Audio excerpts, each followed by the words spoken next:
A naša prva današnja tema o kojoj razgovaramo sa gošćom u studiju je kompostiranje. Naime, upravo na Učkarskom sajmu bila je prilika naučiti na jednoj radionici nešto više o kompostiranju, a naziv je bio zanimljiv. Tko se boji kompostiranja i još?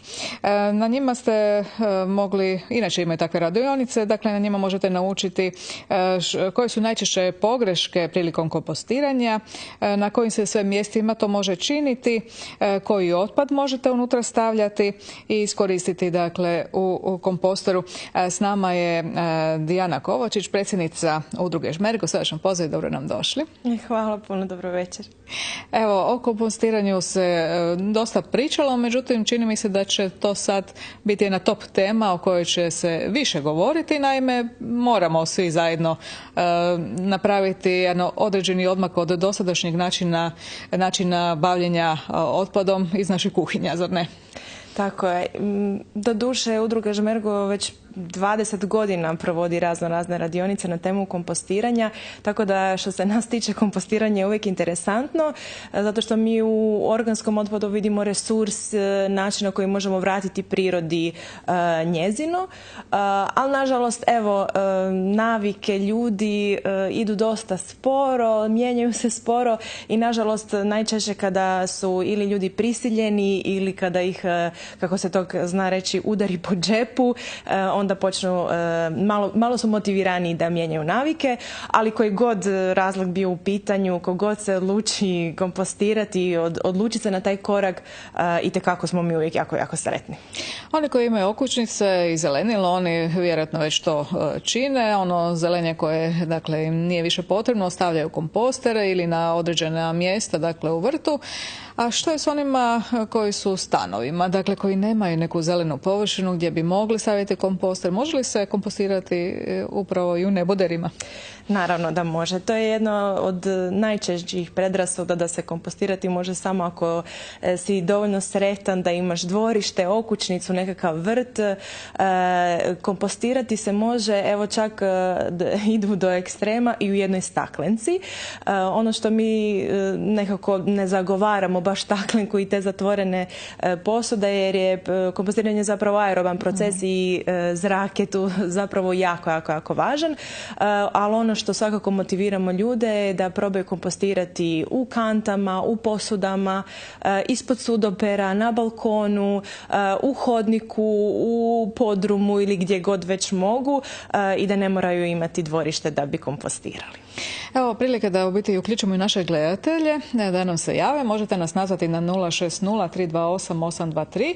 Možete nam evo reći kakva su vaša iskustva s kompostiranjem ili imate možda kako pitanje što treba i kako činiti i činite li to kako treba.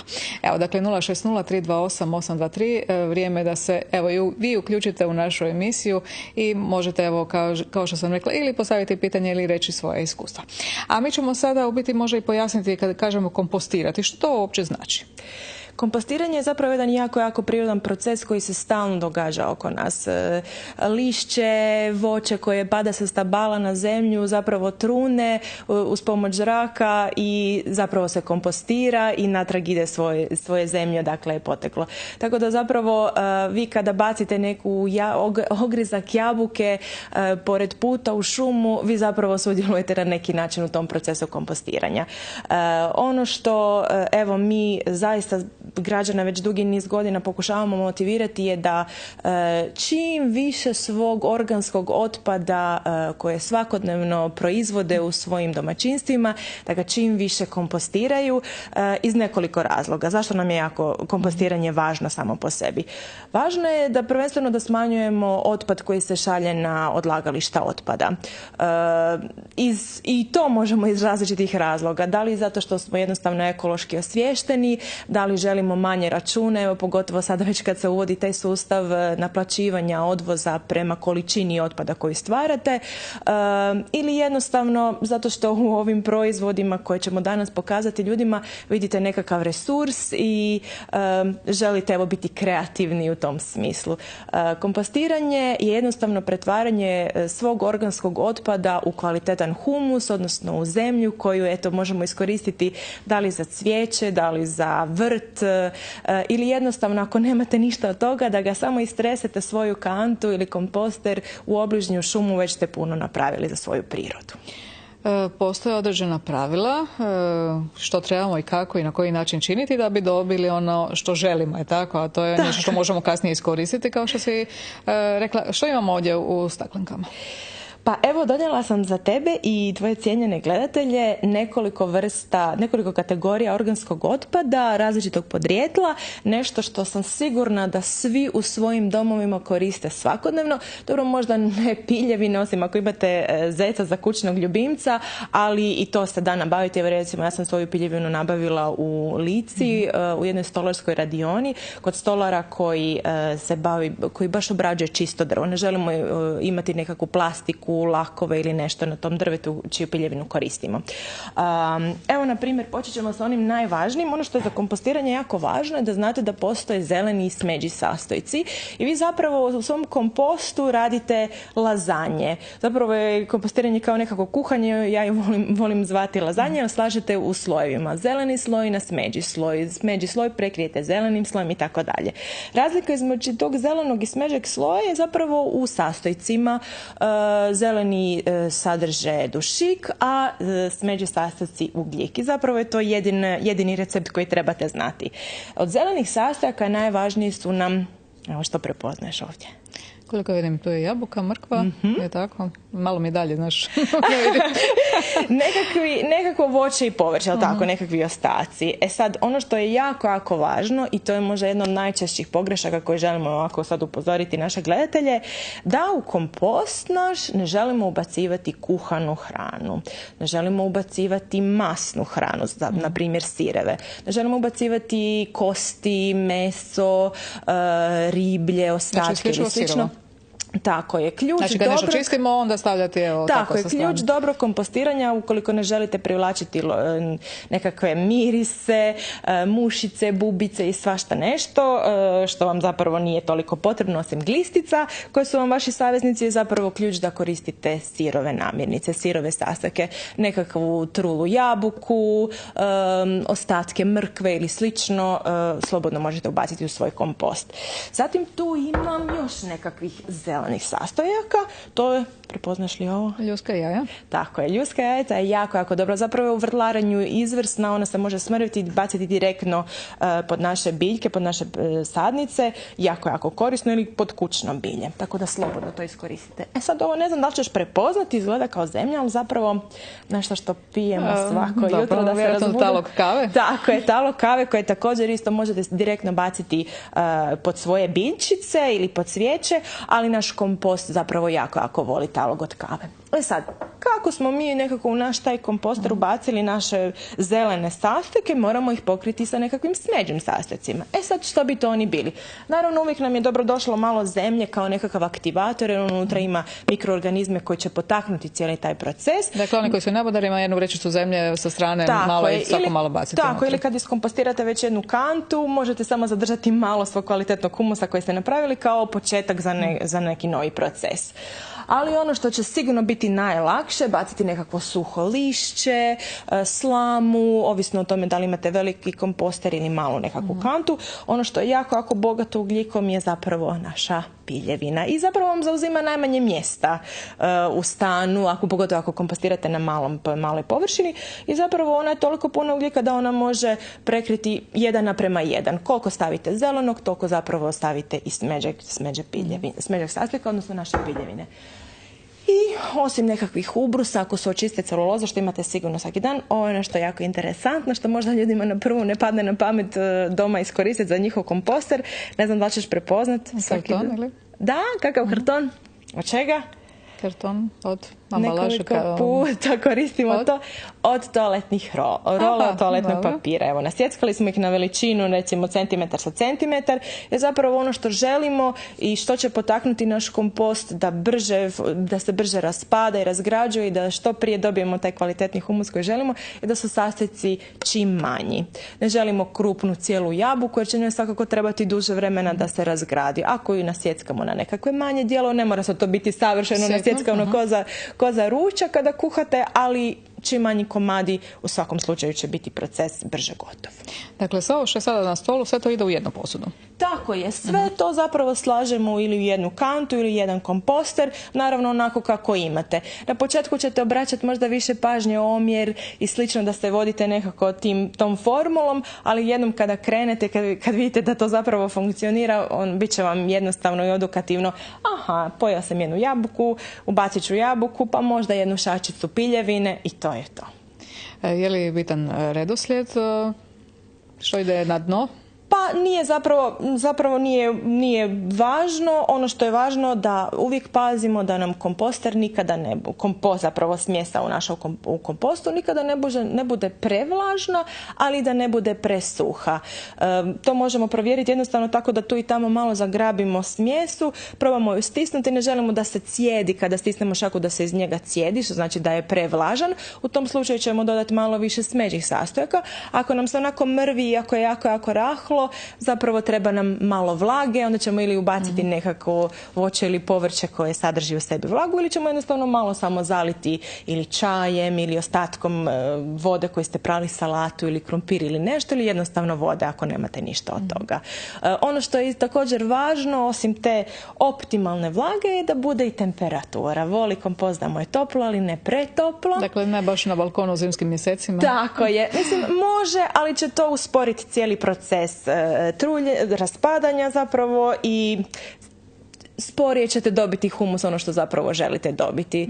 Bitno je da nije direktno na suncu. Ako sad to zvuči kao da je naš komposter jako razmažen i treba ga maziti i paziti, i svakako će vam postati kao nekakav ljubimac i prijatelj kojem ćete stvarno pridavati pažnje, ali je to zapravo, sjetite se da je to zapravo vrlo prirodan proces i da vi samo malo pomažete prirodi da odradi ono što već ona najbolje zna raditi.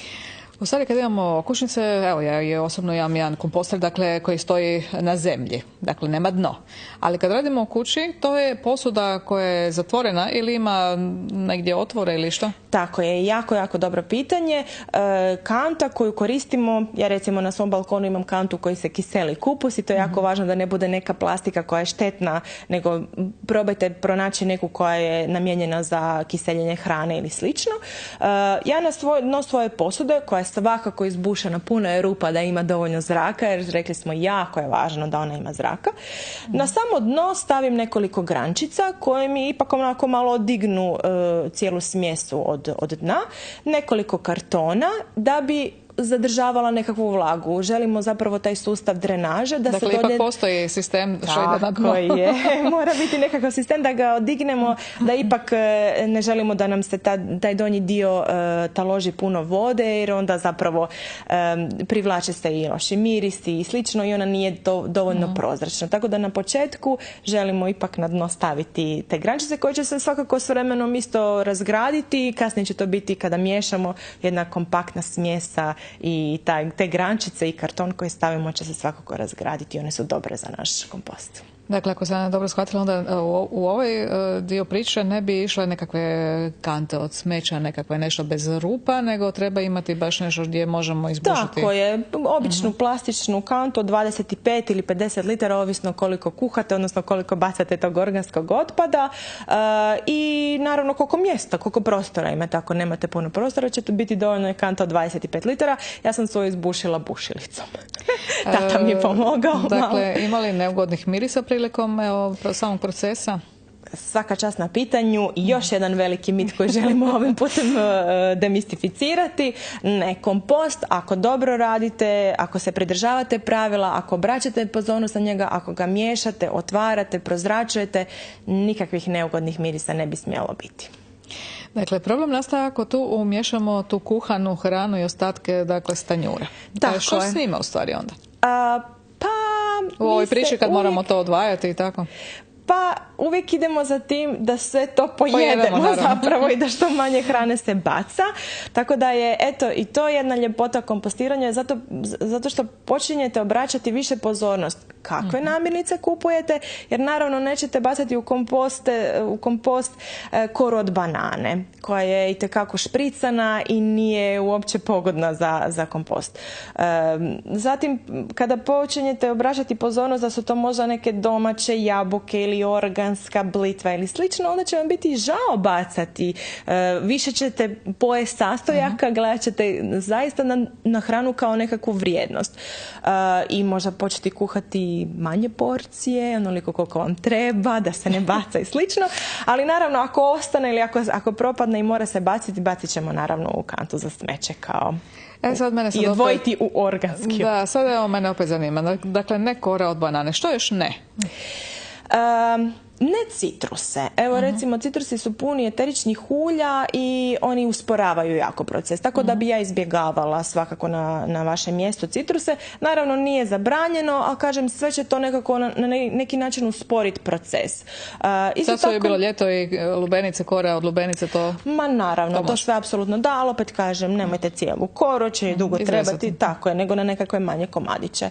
I isto tako, evo na primjer, ja bi izbjegavala pepeo u velikim količinama jer on mijenja pH kompletno, tako da evo možda kažem sve je dopustivo u nekakvim manjim količinama, ali morate biti spremni na to da će ipak poremetiti neke procese koje ne želite zapravo. Gdje mi možemo doznati u biti, imati nešto to napismeno, onako malo da vidimo i podsjetimo se da ne bi negdje pogriješili? Imate li vi nešto objavljeno? Imamo mi u udruzi jedan stari priručnik o kompostiranju koji je jako jednostavan i jako interesantan.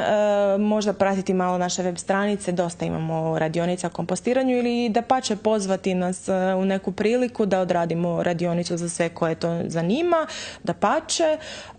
Ali ima i jako puno video materijala koji su jako zanimljivi i besplatni i dostupni na YouTube. Evo, ne znam jesu li naši gledatelji uopće primijetili, ali mogu nazvati 060-328-823. Dakle, možete postavljati pitanje našoj gošći, tema je naravno kompostiranje, ali možete i svoje primjere, evo, što ste vi napravili, imate li već komposter u stanu i kakva su vaša iskustva, jeste li dobili zemlju, dakle, koju možete kasnije koristiti. To bi bilo zanimljivo čuti. A možda nema pitanja jer smo toliko dobro objasnili, pa smo odgovorili već. Pa nisam ni sumnjala, zato i jesi ovdje. Mi smo već na ti jer se već duže znamo, pa evo, nadam se da niko neće zamjeriti. No, meni je zanimljivo, u stvari, evo, ja sam imala nekakve poteškoće u kompostiranju u vrtu. Jednostavno stavljala sam one malo drvenaste stvari od ružmarine, grančice, nešto i to mi je ostalo u biti nerazgrađeno. A kasnije sam stavljala travu i sve ostalo i onda sam doznala da postoje nekakve bakaši, kako se zovu, neke gljivice, šta je to? Da, to su razni aktivatori koji pospješuju proces. Ja vidim da to ipak sad ide malo brže. Da, ide brže. Ali možemo li to koristiti u tom kućnom? Da, naravno. I jednostavno se ti razni aktivatori se zaista jednostavno naprave od polukuhane riže, ajmo reći. Ali kažem, ništa od toga vam nije zapravo potrebno ako stavite malo zemlje. Zemlja je zapravo, ima toliko mikroorganizama da je zaista dovoljan aktivator. Znači to kao podjednako djeluje? Naravno, aktivatori uvijek to rade jer su kompaktniji, zato što ima puno više mikroorganizama na tom jednom malom području, maloj površini, ali kažem, paziti na omjer smežih i zelenih sastojaka, izbjegavati ove neke kuhane stvari koje ne želimo i možda usitnjavati malo više i neće biti nikakvih problema. Sa vanjskim komposterima je najčešće problem što kažu ljudi na našim radionicama da im jako dugo traje. Da. Traje najčešće... Meni možda još 2 godine onako, pa nisam još došla do zemlje. Radila sam pogreška, ali sad ću naučiti. Evo. Tako je, ali oni su često na otvorenom, gdje bude i hladno, dosta često i nisu pokriveni, što znači da su izloženi direktnom suncu, kada su velike kiše, a u Rijeci stvarno imamo jako puno kiše i to isto usporava. Tako da ja preporučam... bolje imati komposter ili otvorenu hrpu, što bi se reklo onako, kad je bolje to? Pa zaista je zapravo svejedno. Iskustva su različita i ovisi gdje vam on stoji, da li je pokriven ili nije pokriven. Probajte ako nemate nikakav poklopac na vašem otvorenom, barem staviti nekakav deblji karton koji naravno kad kiša već onako malo smljacka, možete ga zamijeniti ili možete ga dapače pustiti u hrpi da se on isto razgradi, ali uvijek paziti da nije baš direktno, da nije stalno mokar, da nije na direktnom suncu ili barem nekakvom ceradom ga prekriti. Evo, to bi moglo pomoći.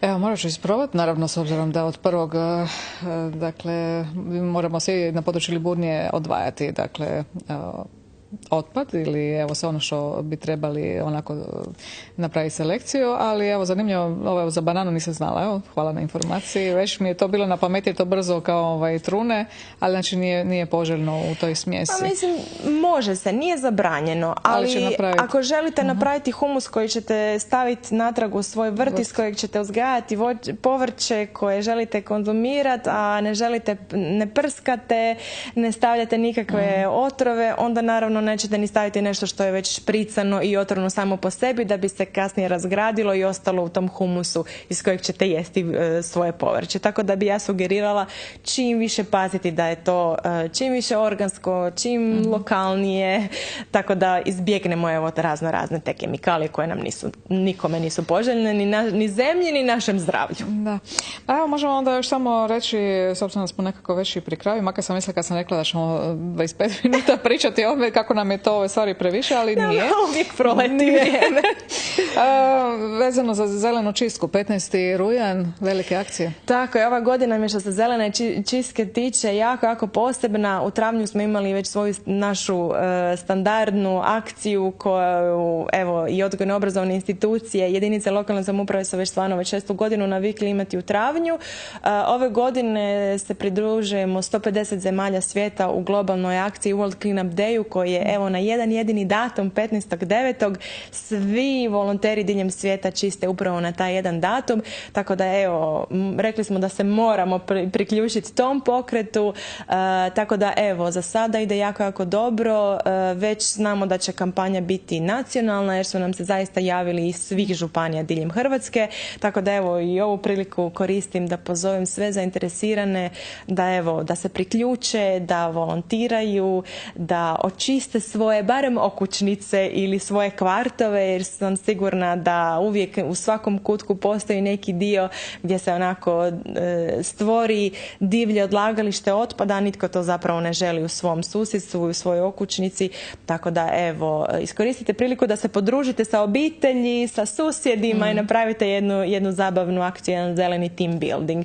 Prijavite se putem našeg obrasca ukoliko ne želite ili ne možete iz nekog razloga organizirati svoju mini akciju, javite se nama, mi ćemo vas povezati sa nadležnima u vašoj zajednici i evo pokrenuti, aktivirati. Nekako mi se čini, s obzirom na ovu situaciju sa odvožnjom otpada, da imamo sve veći problem u stvari tih divljih deponija. I bojim se da će ih biti sve više. Naime, na području Liburnije sad ćemo imati te vrećice nesretne koje će se ostavljati na javnim površinama, mačke psi kad to raznesu, bit će tog smeća tamo gdje ne bi trebalo biti. Da, moramo uvijek razmišljati o tome da to radimo sebi. Ne radimo nikom drugom, nego onečišćujemo sami sebi. Kako ne želite da vam je u vašem stanu prljavo i neuredno, tako ne želite ni u svojoj okućnici. I zapravo se moramo okrenuti prvenstveno misliti na sami sebe, da ne radimo to sami sebi. Nažalost, dosta često pogotovo nakon 6 godina što organiziramo čišćenje divljih odlagališta otpada, uvijek nas nekako kao pa šta nakon 6 godina još uvijek ima, nekako smo se nadali da će se brojevi divljih odlagališta smanjivati, ali zapravo mi ih sve više otkrivamo jer smo sve svjesniji njih, otvaramo oči i ono što je prekrasno kod zelene čistke na svakoj toj akciji kada vidite te mlade ljude koji se spajaju sa drugim i starijim generacijama, kada se oni iščuđavaju, ajme, pošto 150 guma automobilski smo izvukli iz ove šume, to ih ipak osvijesti. Onaj ko čisti, uvjereni smo da ne baca, tako da evo, naša želja je da onda neka budu svi u toj akciji. Tako je, naša želja je da svako u Hrvatskoj barem jednom sudjeluje u jednoj akciji, jer će ga to sigurno promijeniti zauvijek. Evo, naša gošća je bila Dijana Kovačić, predsjednica udruge Žmergo. Pozivam svih da je pozovu, odnosno nju i udrugu Žmergo, na edukaciju u vašoj lokalnoj zajednici, jer tada će i sve te informacije koje smo mi sada ovdje pružili biti moguće, dakle, i dane onima koji možda sada nisu gledali našu emisiju. Hvala ti lijepo, Dijana. Vidimo sad na nekoj drugoj aktivnosti, svakako 15. rujna, ali za kompostiranje još ćemo se malo čuti. Može, svakako. Moraš još malo savjeta dobiti više. Hvala ti. Hvala tebi.